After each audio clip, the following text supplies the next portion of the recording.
What's that? You didn't think we'd be back? Oh my gosh, you're silly. We're here for day 2 of the movie challenge. And today's question reads, a film that you like that starts with the first letter of your name. And for me, there's only one obvious choice. It's Who Framed Roger Rabbit. I mean, come on. I can't do any movies with the T's in front of the W's. So I had to go Who Framed Roger Rabbit. Let's see. I saw Who Framed Roger Rabbit when I was like no older than 5-6 years old. It was made in '88 by Robert Zemeckis, and if you're unfamiliar with his name, he made The Polar Express, he made Back to the Future, so he's got clout under his name. He's a capable film director, and this was basically a movie that talks about the golden ages of cartoons, and it blends in a bunch of different studios. It's the satirical play on Hollywood. I'm such a big fan of movies that are about the movie industry, like Hail Caesar, like this movie. There are a lot of good movies that play upon that play upon how Hollywood is, how things are shot and how stuff is on set and everything, and how the actors are. It's just really interesting to watch because it's an industry that I dream of working in. What can make that better?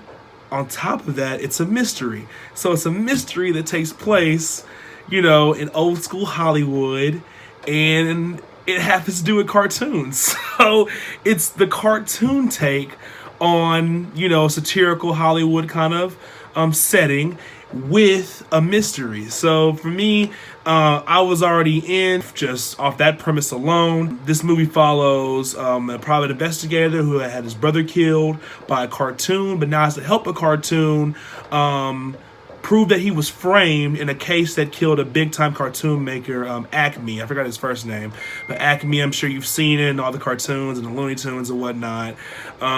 It's a very good movie. This is a super smart movie. And in fact, it's so layered up, I didn't really get to appreciate it, until I got older.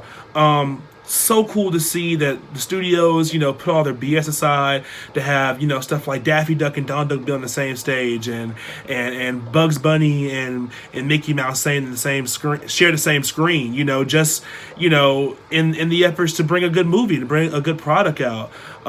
It's so cool how this movie was made in '88, and somehow Zemeckis, he was able to make the interactions between the humans and himself very realistic.